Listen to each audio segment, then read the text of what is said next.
So welcome back to digital English learning friends. जैसा कि आपने थंबनेल देख ही लिया होगा, आज मैं बताने वाला हूँ आपको टॉपर्स कैसे लिखते हैं, टॉपर्स टॉप कैसे करते हैं। सो टॉपर्स का क्या स्ट्रैटेजी होता है, किस तरीके से उनका लिखने का तरीका होता है, वो सारी की सारी चीज़ें आज इस वीडियो लेक्चर में मैं आपको बताने वाला हूँ।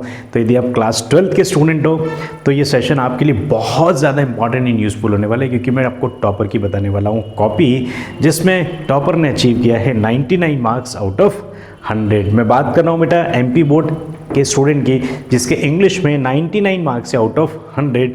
और ये बेसिकली जाने टॉपर के लिखने का तरीका, जो टाइटल मैंने दिया है ना आपको, उससे रिलेट करते हुए आपको मैं ये पूरी की पूरी कॉपी उसकी बताने वाला हूँ। उसके नंबर वहाँ पर नहीं गिवन है, लेकिन आप यदि थोड़ा सा स्मार्टनेस लगाएंगे तो जितने भी क्वेश्चन टिक है ना, आप क्वेश्चन पेपर देख लो 2024 का, और क्वेश्चन के अकॉर्डिंग आप भी मार्किंग स्कीम देखोगे।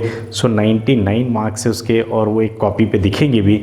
मैं आपको दिखाऊंगा अभी कैसे 80 में से 79 मार्क्स और प्रोजेक्ट वर्क में 20, कैसे बच्चे के 99 मार्क्स आउट ऑफ 100 अचीव किए। सो बेसिकली इस सेशन में मैं बताऊंगा आपको क्लास 12 के बोर्ड के बच्चे ने 99 मार्क्स अचीव किया आउट ऑफ 100, और वो बोर्ड है एमपी बोर्ड। तो जाने टॉपर के लिखने का तरीका, क्या तरीका होता है जिससे वो टॉप कर देते हैं, टॉपर्स कैसे लिखते हैं। सो मैं हमेशा बोलता हूँ फ्रेंड्स, मेरी टैगलाइन है, toppers don't do different things, toppers don't do different things, they do things differently. Toppers कुछ अलग काम नहीं करते, टॉपर्स कुछ अलग काम नहीं करते, वो हर काम को अलग तरीके से करते हैं। बस यही डिफरेंस होता है एक एवरेज स्टूडेंट में और एक टॉपर स्टूडेंट में। स्मार्ट होते हैं, स्मार्ट तरीके से स्टडी करते हैं, और मैं भी आपको स्मार्ट तरीके से पूरा का पूरा रिवीजन करा रहा हूँ class 10th and class 12th के लिए। ठीक, चलिए फ्रेंड्स, तो हम सेशन को स्टार्ट करते हैं। और आज के इस वीडियो लेक्चर में मैं आपको बताने वाला हूँ टॉपर की कॉपी और टॉपर के आंसर लिखने का तरीका, और किस तरीके से आप और उसकी कॉपी को देखने के बाद किस तरीके से आप और इम्प्रूव कर सकते हैं अपने आप को, वो सारी चीज़ें बताऊँगा मैं आपको। चलिए तो जानते हैं उसकी कॉपी, देखते हैं उसकी कॉपी में हम किस तरीके से वो टॉप किया है और किस तरीके से उसने बच्चे ने लिखा है। ठीक, चलिए तो बेसिकली देखो बेटा, ये एमपी बोर्ड की कॉपी है। ठीक, चलिए स्टेप बाय स्टेप सारी चीज़ें आप यदि बहुत अच्छे से जूम करके देखोगे ना, तो आपको यहाँ पर दिख जाएगा कितना, 79। ठीक, चलो मैं बताता हूँ कैसे। काउंट करते चलना, काउंट करना, आपके पास यदि पेपर है तो आप देखना, आप मैनेज कर लोगे कैसे 99 मार्क्स में आपको बोल रहा हूँ। चलो तो देखो, लिखने का तरीका कैसा है बेटा, बहुत ही सिंपल। ऐसा नहीं कि इसकी बहुत खूबसूरत हैंडराइटिंग है, और मैं हमेशा बच्चों को बोलता हूँ, हमेशा स्टूडेंट्स को बोलता हूँ, ऑफलाइन क्लासेस में भी और ऑनलाइन में भी बोल रहा हूँ बेटा, कि आपको ऐसा नहीं कि बहुत खूबसूरत हैंडराइटिंग लिखना है, आपको हैंडराइटिंग क्लियर लिखना है, क्लियरली समझ में आना चाहिए असेसर को। दैट्स फाइन, बहुत अच्छी हैंडराइटिंग है, बहुत ही अच्छी बात है वो तो, लेकिन आपकी हैंडराइटिंग यदि बहुत अच्छी नहीं भी है ना, तो आपको क्लियर लिखने की कोशिश करना है, जैसे इस टॉपर बच्चे ने किया है। देखो, सो पहला जो क्वेश्चन है, इसने देखो इसने किस तरीके से, किस अप्रोच के साथ पेपर को सॉल्व किया। तो बच्चा, इसका जो अंडरस्टैंडिंग थी ना वो बहुत अच्छी थी, तो इसने स्टार्ट किया कहाँ से, सेक्शन वाइज। सेक्शन ए सबसे पहले किया। तो देखो कैसे लिखा बेटा, तो पेपर में कैसे लिखना है, नंबर ऑफ स्टूडेंट्स को ये डाउट भी होता है, ऑफलाइन क्लासेस में मुझसे पूछते रहते हैं, ऑनलाइन क्लासेस में कुछ बच्चों ने मुझसे पूछा है। सो बेसिकली देखो बेटा, सेक्शन ए रीडिंग कॉम्प्रीहेंशन, आपको जो क्वेश्चन पेपर गिवन होगा ना, उसके अंदर सेक्शंस दिए होंगे, जिस तरीके से मैंने ब्लूप्रिंट जो शेयर किया था उसके अंदर बताया था आपको कि section A, section B, section C and section D, आपको 4 सेक्शन में पूरा पेपर आपका मिलने वाला है। सो यदि आपको कंफर्टेबल हुआ, so you can also start from the very first. और दूसरा सजेशन ये भी है बेटा कि यदि आपको लगता है कि आपको अनसीन पैसेज में सॉल्व करने में थोड़ा प्रॉब्लम आता है, नोट मेकिंग के क्वेश्चन में थोड़ा प्रॉब्लम आता है, क्योंकि फर्स्ट 2 क्वेश्चन यही रहते हैं, तो आप इस वाले सेक्शन को सबसे लास्ट में कर लो। You can start with the grammar, you can start with the literature, you can start with the writing skills. ठीक, आप किसी भी सेक्शन से स्टार्ट कर सकते हो, लेकिन आप जिस सेक्शन से स्टार्ट करो उस सेक्शन को पूरा कंप्लीट करना बेटा, दिस इज़ माय सजेशन। और एग्जाम के पहले मैं एक दिन, जो 2 दिन पहले आपको लाइव क्लासेस देने वाला हूँ, उसके अंदर मैं सारी ये चीज़ें, छोटी छोटी चीज़ें जो एग्जाम हॉल के अंदर आपको परेशान करती है, वो सारी चीज़ें इतनी कॉन्फिडेंटली बताऊँगा, इतने सिंपल तरीके से बताऊँगा, इतनी क्लियरिटी के साथ बताऊँगा कि जब आप एग्जाम हॉल में बैठोगे ना, आप कॉन्फिडेंट फील करोगे, अपने आप के ऊपर बहुत विश्वास रखना फ्रेंड्स। ठीक, चलो सो देखो कैसे लिखा उसने, section A reading answer of question 1। अब क्वेश्चन 1 क्या था बेटा, तो रीडिंग कॉम्प्रीहेंशन का क्वेश्चन था, अनसीन पैसेज का जो वाला क्वेश्चन था। तो जिनके पास लास्ट ईयर का पेपर है, पेपर का आप ये देख लेना, पेपर का पैसेज देख लेना और उसके अकॉर्डिंग आप पढ़ने के बाद देखेंगे आंसर, तो all the answers are correct. 10 out of 10 मिले बच्चे को इसके अंदर। ठीक, चलो सो ये जो का ब्रेन था 1.5 kg, ऑल ऑफ दीज है ना, ये सारे आंसर आपको मिलेंगे। ठीक, चलो इस तरीके से आप देखोगे तो 10 में से 10 क्वेश्चन इसके कैसे हैं, करेक्ट है। ये टिक मार्क दिख रहा है बेटा आपको, टिक। ठीक, अब यहाँ पर 10 में से 10 मिले हुए हैं। ठीक, next answer of question number 2। और क्वेश्चन नंबर 2 कौन सा था बेटा, फिक्स है, नोट मेकिंग का। और नोट मेकिंग से रिलेटेड नंबर ऑफ स्टूडेंट्स को डाउट एंड कन्फ्यूजन रहता है। सो राइटिंग स्किल्स का जो सेक्शन है ना, उसके अंदर मैंने आपको सजेस्ट किया है बेटा, सेम वैसा का वैसा इस बच्चे ने लिखा है, सेम जिस तरीके से मैंने आपको गाइड किया ना, बिल्कुल एज इट इज़ लिखा है। इसीलिए बच्चे के 99 मार्क्स है, एक भी मार्क्स कम होने की जगह नहीं बचती है। देखो मैंने आपको बताया था बेटा, नोट मेकिंग के क्वेश्चन को कैसे सॉल्व करना है, तो पॉइंट एंड सब पॉइंट में सॉल्व करना है। सो इसने पॉइंट नंबर 1 लिखा है, क्लियर है। पॉइंट 1 में 1.1, 1.2, 1.3, 1.4 एंड 1.5। सो मिनिमम 3 तो आपको लिखना ही होता है, ऐसा मैंने आपको सजेस्ट भी किया था। बच्चे ने 5 लिख दिया, दैट इज़ फाइन, चलेगा। देखो सेकंड पॉइंट लिखा, सेकंड पॉइंट के अंदर फिर अगेन 3 सब पॉइंट लिखे हैं बच्चे ने। फिर नेक्स्ट आप देखोगे, सो नेक्स्ट में क्या है बेटा, सो थर्ड पॉइंट मिलेगा आपको, और थर्ड के अंदर भी बच्चे को जिस तरीके से पॉइंट समझ में आए, उसने 3.1, 3.2, 3.3, 3.4, 3.5 सब पॉइंट्स लिखे हैं। ठीक, सेंटेंस के फॉर्म में नहीं लिखे, फ्रेज के फॉर्म में लिखे। और यही मैं आपको हमेशा सजेस्ट करता हूँ बेटा, क्योंकि नोट मेकिंग से रिलेटेड हर साल क्वेश्चन आता है। यदि आपने नहीं देखा मेरा नोट मेकिंग का सेशन तो आप ज़रूर देखना, बिल्कुल सेम एज इट इज़ आपको मैंने बताया हुआ है, विथ डिटेल एक्सप्लेनेशन कैसे आपको लिखना है। नेक्स्ट, की टू दी एब्रीविएशंस यूज्ड। अब देखो जो एब्रीविएशन यूज है ना, उसका और उसका किस तरीके से आपको लिखना है वो भी इसने सेम एज इट इज़ लिखा है। इधर आपने क्या लिख दिया, एब्रीविएशंस लिख दिए, मतलब शॉर्ट फॉर्म लिख दिए, और सेम को डैश करके इधर आपने उसका कंप्लीट फॉर्म लिया। जैसे TECH है, टेक्निक, ये पैसेज के अंदर से लेना है आपको वर्ड्स। ठीक, ऐसे एब्रीविएशन। एंड देन फिर लिखा है बच्चे ने क्या, टाइटल। ठीक, अब देखो यहाँ पर एक छोटी सी मिस्टेक और होगी बच्चे से, ये टाइटल का स्पेलिंग TITTLE कर दिया उसने। ठीक, भाई एक्चुअल में क्या होता है बेटा, टाइटल का स्पेलिंग TITLE। ठीक, तो ये मिस्टेक आपको अवॉइड करना है। ठीक, यहाँ पर गलती से हो गया होगा बाय मिस्टेक। सो असेसर भी समझते हैं कि बच्चे ने पूरा क्वेश्चन पेपर तो बहुत आंसर जो लिखे हैं वो तो सारे के सारे करेक्ट है, तो ऐसी छोटी मिस्टेक्स के ऊपर असेसर भी कभी कभी एक्शंस नहीं लेते। ठीक, चलिए आगे देखते बेटा। सो आगे क्या हो जाएगा,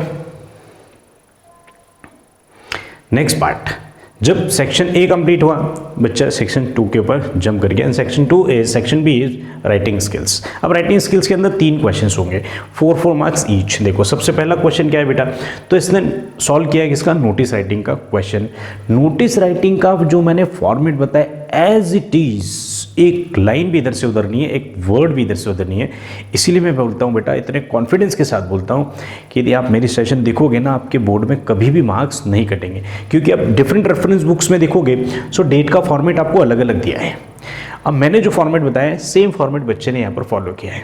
ठीक, मैंने बोला था नोटिस आपको कैपिटल लेटर में लिखना है, स्कूल का नाम मिडिल सेंटर लाइन या इशूइंग अथॉरिटी है बीच में लिखना है, नोटिस बीच में लिखना है, लेफ्ट लाइन आपको डेट लिखना है, और बीच के अंदर आपको लिखना है क्या, टाइटल ऑफ द नोटिस। ठीक, डेट लिखने का फॉर्मेट मैंने आपको ये बताया था एज इट इज़ बेटा। यदि नोटिस राइटिंग का सेशन आपने नहीं देखा, आप जरूर देखना, एज इट इज़ लिखा है पूरा बच्चे ने। This is to inform all house captains, this is to inform, ये ओपनिंग स्टेटमेंट मैंने अपने सेशन में बताया। जिन बच्चों ने मेरे सेशन देखोगे दे कैन कनेक्ट, उनको लग रहा होगा कि सर ये सारे के सारे स्ट्रैटेजीज आपने हमको ऑलरेडी बताई हुई है। इसीलिए मैं बोलता हूँ बेटा कि मेरे लेक्चर्स देख रहे हो तो 100 में से 100 का भी प्लान लोगे ना, गलत नहीं है, हो सकता है, पॉसिबल है। बस आप मेरे बताए हुए रास्ते पे चलो, गाइड पूरा सही कर रहा हूँ बेटा, मैं एकदम 100% एक्यूरेसी के साथ आपको गाइड कर रहा हूँ। छोटा सा भी डाउट आता है ना बेटा, मैं कभी भी उस चीज़ को रिकमेंड नहीं करता। जब तक मैं कॉन्फिडेंट नहीं होता हूँ तब तक मैं कभी मेरे बच्चों को इस तरीके की सजेशंस नहीं देता हूँ। ठीक, चलिए इस तरीके से बॉडी पार्ट लिखा, फिर डेट टाइम एंड प्लेस, तो प्लेस को वेन्यू भी लिख सकते हो, इस तरीके से लिख देंगे। अब देखो इसमें छोटी सी मिस्टेक, जब मैं इसकी आंसर शीट को मैं जब एनालिसिस करा था तो मैंने काफ़ी सारी छोटी छोटी मिस्टेक्स भी आइडेंटिफाई की, वो मैं आपको बता देता हूँ कि आप नहीं करना बेटा। ऑल्दो इसको फुल मार्क्स मिले और उस पर आपको भी मिलेंगे, बट आप कोशिश करना है कि ऐसी मिस्टेक्स आप अवॉइड करो। सो यहाँ पे प्रिंसिपल ऑफिस है तो प्रिंसिपल्स ऑफिस कर दो आप, ठीक। एक पार्ट ये भी ऐड कर देना, ठीक। चलिए, बात समझ आ रही है। इस तरीके से इसको पहले क्वेश्चन नोटिस राइटिंग का किया, और मैं हमेशा बोलता हूँ यदि आपको नोटिस राइटिंग और पोस्टर मेकिंग का क्वेश्चन आता है ना, और में आता है, ठीक, तो आप पोस्टर मेकिंग को छोड़ दो यदि आपकी ड्राइंग बहुत अच्छी नहीं है तो, ठीक। और यदि ड्राइंग अच्छी है तो आप पोस्टर का जो क्वेश्चन है ना वो सॉल्व कर लो। लेकिन नोटिस राइटिंग का यदि फॉर्मेट आपको याद है, फॉर्मेट आपको लर्न है, तो फॉर्मेट के अकॉर्डिंग यदि आप लिखोगे बेटा आपके मार्क्स कम होने के चांसेस ही खत्म हो जाते हैं, ठीक। चलिए नेक्स्ट क्वेश्चन देखो। सो आंसर ऑफ क्वेश्चन 4 और लेटर, बच्चे ने और स्पेसिफाई कर दिया कि कोई डाउट नहीं होना चाहिए। लेटर राइटिंग का क्वेश्चन है, और लेटर राइटिंग में भी बेटा फॉर्मल और इनफॉर्मल दो लेटर राइटिंग के फॉर्मेट्स मैंने ऑलरेडी आपको बताए हुए हैं। और यहाँ पर बेसिकली बच्चे ने कौन सा लेटर लिखा है बेटा, formal letter writing. Formal letter writing कैसे लिखा है, क्योंकि इसमें 2 एड्रेस है। बात समझ आ रही है। देखो सेम बिल्कुल एज इट इज बेटा मैंने आपको लेटर राइटिंग का फॉर्मेट बताया हुआ है, और क्वेश्चन की प्रैक्टिस भी मैं बहुत जल्दी कराने वाला हूँ, ठीक। तो इंपॉर्टेंट भी बताऊंगा कि किस तरीके के लेटर्स आपको तैयार करने, और उसके पूरा कंप्लीट लिखा हुआ भी बताऊंगा। आप एज इट इज लिख के आना, आपको बोर्ड में फुल मार्क्स मिलेंगे। इसीलिए बोल रहा हूँ बेटा कि आप चैनल पर नए हो तो चैनल को सब्सक्राइब भी करना, अपने फ्रेंड्स के साथ भी शेयर करना, जो लोग एमपी बोर्ड के स्टूडेंट्स हैं उन तमाम स्टूडेंट्स के साथ शेयर करना। ऑल्दो आप सभी बहुत पॉजिटिवली मुझे सपोर्ट कर रहे हो, इस चीज़ के लिए बहुत बहुत ज़्यादा खुश हो बेटा, है ना। चलो देखो, तो ये बेसिकली क्वेश्चन किस चीज़ का है, फॉर्मल लेटर राइटिंग का। फॉर्मल लेटर राइटिंग में एड्रेस 1, फिर एक लाइन छोड़ दी, फिर डेट, फिर एक लाइन छोड़ दी, सिंपल। फिर एड्रेस 2, फिर एक लाइन छोड़ दी, फिर सब्जेक्ट, फिर एक लाइन छोड़ के आपने सर लिखा है, और फिर यहाँ पर बेसिकली आपने बॉडी पार्ट लिखा है, ओपनिंग स्टेटमेंट, और अपील करते हुए thanking you yours faithfully Priyanshi Batra, ये जो नाम है बेसिकली टेंटेटिव नाम है, ठीक। अब देखो यहाँ पर एक स्ट्रैटेजी और आप याद रखना जो टॉपर ने करी है, वो क्या है, देखो बेटा यहाँ पर थैंक्स का स्पेलिंग जो है THAK वो लिख रहा था, उससे गलती हो गई। सो फॉर एग्जांपल आपसे भी गलती हो जाती कि आपने THAK कर दिया, लेकिन जबकि थैंक्स की स्पेलिंग क्या है, लेकिन थैंक्स की स्पेलिंग क्या है बेटा, THANKS, ठीक। तो आपको लगता है स्पेलिंग सही है गलत है, तो आप सिंपल एक लाइन से इसको कट कर दो। खिचड़ी नहीं पकाना वहाँ पर, इतना स्मार्टनेस के साथ। देखो बच्चे ने भी क्या करा, THAK एक लाइन से कट किया, थैंकिंग यू करेक्ट कर दिया। सो असेसर को समझ आता है कि बच्चे से गलती हो गई, और ह्यूमन बीइंग है, गलती तो होती है, लेकिन उसको सुधार के करेक्ट लिख दिया। इस तरीके से ऐसी स्ट्रैटेजीज आपको भी बेटा क्या करना है, अडॉप्ट करनी है, ठीक। चलो सो हम नेक्स्ट देखते हैं। नेक्स्ट क्वेश्चन, तो ये भी 4 आउट ऑफ 4, ठीक। चलो नेक्स्ट क्वेश्चन क्या है बेटा, सो नेक्स्ट क्वेश्चन था क्या, वैल्यू ऑफ गेम्स के ऊपर आपको क्या लिखना था, आर्टिकल लिखना था, ठीक। अब आर्टिकल राइटिंग का भी मैंने ऑलरेडी आपको फॉर्मेट बताया है, इंपॉर्टेंट क्वेश्चंस बताएं, और आर्टिकल कैसे लिखना है उसका सैंपल भी मैं बहुत जल्दी आपको शेयर करने वाला हूँ। सेम, तो ये बेसिकली फॉर्मल वर्ड्स का यूज़ करते हुए पूरा आर्टिकल लिखा है, और आर्टिकल में लास्ट में भाई साहब ने एक कोटेशन भी डाल दिया। बात क्लियर। अब इसके अंदर आप एक पार्ट ऐड कर सकते हो, बाय करके अपना नाम लिख दो, दैट इज़ फाइन, ठीक। वो पार्ट इसमें मिसिंग है, बट ठीक है, चलेगा वो भी, ठीक। इस तरीके से बेटा देखो, रीडिंग कॉम्प्रीहेंशन में 10 + 4 14 मार्क्स फिक्स हो गए बच्चे के। राइटिंग स्किल्स के 3 क्वेश्चन, तीनों के तीनों करेक्ट, 4 4 4 कितने हो गए, 12, ठीक। इस तरीके से चलो आगे। अब सेक्शन सी बेटा इसने कवर किया है क्या, ग्रामर का। So answer of question number 6, sequence से बता रहा हूँ आपको सारा, ठीक। देखो अब ग्रामर के अंदर जो क्वेश्चन थे ना बेटा, तो ग्रामर में 2 पार्ट में क्वेश्चन थे। सबसे पहले फिलिप्स था, और उसके बाद डुअर्स डायरेक्टेड था। सो फिलिप्स के 5 के 5 क्वेश्चन के करेक्ट है, so that, much, of, can and that, ठीक। अब यदि आपके पास पेपर है तो आप पेपर देखो बेटा, नहीं तो मैं नेक्स्ट वीडियो लेक्चर में आपको पेपर का सॉल्यूशन भी पूरा का पूरा, सॉल्यूशन तो सामने ही है, पेपर का आपको अरेंज करना है, तो ऑफलाइन पेपर आप देख लो, पेपर देख के आप इसको आंसर मैच करना, you will find the same, ठीक। चलो नेक्स्ट देखते हैं। इंपॉर्टेंटली क्या है कि बेसिकली आपको ये देखना है कि बच्चा किस तरीके से लिख रहा है। अब देखो आंसर ऑफ क्वेश्चन नंबर 7, अब ये कौन सा पार्ट है, तो सेक्शन सी है ग्रामर का। ग्रामर के अंदर डुअर्स डायरेक्टेड वाला जो पार्ट है वो क्वेश्चन नंबर 7 पे आपको मिलेगा, ठीक। ये फिक्स है, बोर्ड में इस तरीके से ही आपको इसी सीक्वेंस में पेपर मिलने वाला है। सो इस तरीके से 5 क्वेश्चन है, तो बेटा 4 इसमें भी करेक्ट है, और ये एक क्वेश्चन इनकरेक्ट है। और ये जो एक गलती थी ना, यही गलती भारी पड़ गई इस टॉपर के ऊपर। इसको 100 में से 100 आउट ऑफ 100 मार्क्स की जगह कितने मिले बेटा, 99। और इसी के ऊपर मैंने एक सेशन सेपरेट बनाए हैं, इसका यदि आंसर आप जानना चाहते हो सेशन आप जरूर देखना। उसके अंदर मैंने आपको बताया है कि कैसे आंसर करेक्ट है। 99% स्टूडेंट को लगता है कि आंसर सही है, but this answer is incorrect. उसके अंदर मैंने क्वेश्चन भी बताया है, और उसमें आंसर भी बताया है कि क्या आंसर करेक्ट होगा। तो आप उस सेशन को जरूर देखना। टॉपर का 1 नंबर कहाँ कट गया, इस नाम से, इस टाइटल से, थंबनेल के साथ में वो पूरा पेपर है, ठीक। तो 10 आउट ऑफ 10 होना चाहिए था। सो 10 में से कितने बेटा 9, यहीं पर बस 1 मार्क्स बच्चे का कटा है। अब ये था बेसिकली क्या बेटा, एक्सट्रैक्ट बेस्ड क्वेश्चन, और ये इंडिगो चैप्टर से लिया वो पैसेज था, ठीक। सीन पैसेज जिसको बोलते हैं, सीन पैसेज आपको 12 मार्क्स के आते हैं। 5 मार्क्स का आपको आएगा सबसे पहले किससे, फ्लेमिंगो से। 3 मार्क्स का आपको फ्लेमिंगो का पोइट्री वाला पार्ट आएगा, और 4 मार्क्स का आपको मिलेगा बेटा विस्टास से। सो 5 मार्क्स प्रोज का, फ्लेमिंगो का, 3 मार्क्स पोइट्री का, फ्लेमिंगो का, 4 मार्क्स विस्टास का, और इस तरीके से टोटल कितने हो जाएंगे बेटा आपके 12 मार्क्स, ठीक। सो पहला क्लियर है, ये किससे लिया था, इंडिगो से, ठीक। दूसरा जो पैसेज था बेटा ये किस में था, सो डेड बॉडी कमला, अब यहाँ तक कनेक्ट कर लोगे मैं मदर एट 66, एकदम सिंपल पैसेज था, ठीक। इसके तीनों के तीनों करेक्ट है, इधर भी 5 के 5 करेक्ट है, ठीक। इसके नीचे देखो आप, तो ये जो था बेसिकली कौन सा फ्रेंड्स, ये था बेसिकली हमारा दी टाइगर किंग, फर्स्ट चैप्टर जो है दी टाइगर किंग, ठीक। जो दी टाइगर किंग जो चैप्टर था हमारा, उस चैप्टर के ये 4 क्वेश्चन, ये 4 भी करेक्ट है, 12 आउट ऑफ 12 करेक्ट। बात समझ आ रही बेटा। इसके बाद इनका पार्ट होता है कौन सा, लिटरेचर का। तो लिटरेचर के क्वेश्चन भी बेटा किस तरीके से लिखे हैं बच्चे ने, आप देख लो, एकदम सिंपल, एकदम वर्ड टू वर्ड, और प्रॉपर एकदम क्लियरिटी के साथ, ठीक। देखो क्लियर है, ये 2 मार्क्स के क्वेश्चन है, ये भी करेक्ट है, ये भी करेक्ट है, ये भी करेक्ट है, 2 2 2, ठीक। ये भी 2 मार्क्स का करेक्ट है, ये भी 2 मार्क्स का, 5 के 5 करेक्ट। बात समझ आ रही, इसलिए मैं बोल रहा हूँ किस तरीके से आप कैलकुलेट भी करोगे स्मार्टली, आप निकाल लोगे कितना आंसर इसको, कितने नंबर इसको मिले होंगे, ठीक। अभी देखो आंसर ऑफ क्वेश्चन नंबर 11, यहाँ पर देखो, अभी जूम करके देखोगे तो यहाँ आपको 63 मार्क्स मिल जाएंगे, ठीक। तो ये बेसिकली देखो आंसर किस तरीके से लिखा है, ये 3 मार्क्स का क्वेश्चन है। 3 मार्क्स की वर्ड लिमिट बढ़ा दिए, 2 मार्क्स की वर्ड लिमिट छोटी रखी दी। सो वर्ड लिमिट भी आपको ध्यान रखना है कि 3 मार्क्स का क्वेश्चन है तो किस तरीके से लिखना है। ये पैब्लो नेरुदा वाला चैप्टर था कि कीपिंग क्वाइट, उसका है। देखो बच्चे ने किस तरीके से लिखा बेटा, मैं हमेशा आंसर राइटिंग स्ट्रैटेजी का जो सेशन मैंने आपको एक सेपरेट बताया ना, उसके अंदर मैंने बताया in the keeping quiet Pablo Neruda. तो देखो बच्चे ने 2 चीज़ हाईलाइट कर दी सबसे पहले, एक तो पोएम का नाम और दूसरा पोएट का नाम। जब पोएम का नाम, पोएट का नाम, पोएम और पोएट दोनों का नाम बच्चे को पता है, सो डेफिनेटली अंदर तो बहुत ही शानदार आंसर लिखा होगा। और एक पार्ट और जो आप ऐड कर सकते हो, मैं जनरली स्टूडेंट्स को सजेस्ट करता हूँ कि जो कीवर्ड्स है ना बेटा, उन कीवर्ड्स को आप ब्लैक कलर के पेन से भी लिख सकते हो, या फिर अंडरलाइन करके आप हाईलाइट भी कर सकते हो, तो असिस्टर के दिमाग में एक पॉजिटिव इंपैक्ट क्रिएट होता है। क्वेश्चन नंबर 12 जो था, अब देखो यहाँ पर जैक फिनी में भी बच्चे ने क्या गलती कर दी, एफ जो है स्मॉल बना दिया, अंडरलाइन है, ऑल्दो इस पे नंबर नहीं कटा। इससे सिली छोटी छोटी मिस्टेक्स में नंबर नहीं कटता, मेजर मिस्टेक नहीं होना चाहिए। क्वेश्चन नंबर 13 ये बेसिकली इस तरीके से लिखा बेटा, आप देखो, देखते चलो, ठीक।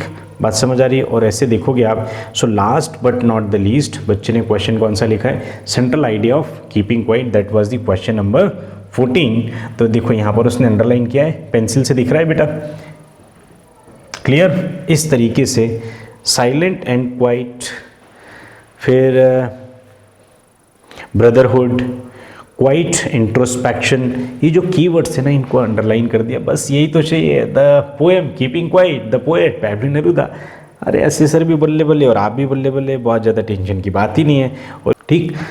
नेक्स्ट क्वेश्चन जो था, क्वेश्चन नंबर 15 है ना, the study of the lesson the tiger king written by कल्कि, है ना, जो जिस उसके बारे में बेसिकली आंसर हो गया है।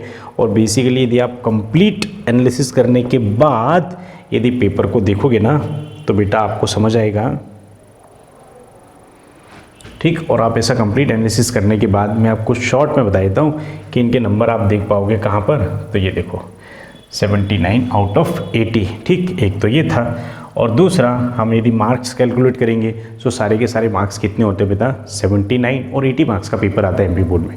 सो 80 में से 79 और 20 आप ऐड करो तो प्रोजेक्ट के, तो टोटल हो जाते हैं बेटा 99। इस तरीके से यदि आप भी एमपी बोर्ड के स्टूडेंट हो और यदि आप भी तैयारी कर रहे हो बेटा, सो मेरे चैनल से यदि आप तैयारी कर रहे हो तो डेफिनेटली आप 100 का प्लान लेके चलो, आपको 100 में से 100 में दिला दूंगा, ठीक। कैसे दिलाऊंगा, पूरी मेहनत से। ऐसे नहीं कि हलवा है मिल जाएगा, हलवा पूरी नहीं है बेटा, इसके लिए आपको मेहनत करनी पड़ेगी, और मेहनत करने के बाद जो अचीव करते हैं ना, उसका मज़ा ही कुछ और है। So all the very best, आप सभी दम लगा के पढ़ाई करो, और जैसे इस टॉपर ने लिखा है, इससे आप भी टॉपर बनो, आप भी अपने कमेंट शेयर करो, आप भी अपने प्रोग्रेस शेयर करो, आप भी अपने रिजल्ट शेयर करना मेरे साथ। I will be very very happy and I will be dilated that all my students have performed remarkably, ठीक। बहुत अच्छा परफॉर्म करेंगे, ऑल द वेरी बेस्ट। ये टॉपर की कॉपी मैंने इसीलिए बताई बेटा कि आप भी इन चीज़ों से सीखो और ऐसे ही लिखने का प्रैक्टिस करो। जहाँ पर जो सिली मिस्टेक्स यहाँ पर हो गई है उन मिस्टेक्स को आपने अवॉइड करना है और आपने best of the best answer लिखना है। That's all, see you all very soon in the next video. तब तक के लिए tata bye bye, thank you, that's all. और बेटा मैंने आपके लिए सारा चीज़ें आपको बता दिया। राइटिंग स्किल के सेशंस अलग से हैं, ग्रामर के सेक्शंस अलग से हैं, पूरा का पूरा एक रीडिंग कॉम्प्रिहेंशन के ऊपर मैंने सीन पैसेज कैसे सॉल्व करना है, अनसीन पैसेज कैसे सॉल्व करना है, इसके ऊपर ऑलरेडी लेक्चर्स अपलोड कर दिए हैं बेटा। इसके अलावा आपके कुछ भी डाउट आते हैं, ग्रामर के हो, लिटरेचर के हो, पोएम के हो, पोइट्री के हो, प्रोज के हो, विस्टास के हो, फ्लेमिंगो के हो, जो भी डाउट आते हैं बेटा आपके, आप ज़रूर पूछो, ठीक। बहुत ही स्टेप बाय स्टेप तरीके से मैं आपकी तैयारी जो है वो करवा रहा हूँ। और मैं लाइव भी आने वाला हूँ, आपको 2 से 3 दिन क्लास में लाइव दूंगा एग्ज़ाम के जस्ट पहले, हिंदी के पेपर के बाद और इंग्लिश के पेपर के पहले। वो जो टाइम होगा हमारा 25, 26, 27 मतलब 25, 26 एंड 27, ये 3 दिन में लाइव क्लास दूंगा। कंप्लीट रिवीजन कराऊंगा बेटा आपका इंग्लिश का। जैसे भी मैं बिट्स एंड पीसेस में आपको अलग अलग चीज़ें दे रहा हूँ ना, पूरा ओवरऑल रिवीजन कराऊंगा, ठीक। तो बने रहना, चैनल को सब्सक्राइब करके रखना। और हाँ, एक रिक्वेस्ट फिर से मैं करूँगा, हर बार करता हूँ अपने स्टूडेंट्स के साथ, कि आपका जो सपोर्ट है ना बहुत अच्छा है। आप सभी प्लीज़ अपने सारे फ्रेंड्स के साथ इन सेशंस को शेयर करना, क्योंकि शेयरिंग इज़ केयरिंग। और एमपी बोर्ड के सारे स्टूडेंट्स तक हमारे ये सेशंस पहुंचने चाहिए, सो दैट सारे बच्चे जिनके पास एक्सेस नहीं है, वो बच्चे भी, ऐसे नंबर ऑफ़ स्कूल्स है जहाँ पर इंग्लिश टीचर्स नहीं है, वो सारे स्कूल्स के बच्चों के तक के लिए सेशन पहुँचते हैं, तो डेफिनेटली उन बच्चों का भी बहुत भला होगा। कर भला तो हो भला, और नहीं तो चल चले, ठीक। कर भला तो हो भला, ठीक। इस अप्रोच के साथ हम चलेंगे। That's all. बहुत जल्दी मिलता हूँ आपको नेक्स्ट वीडियो लेक्चर में और नए टॉपिक के साथ। Thank you.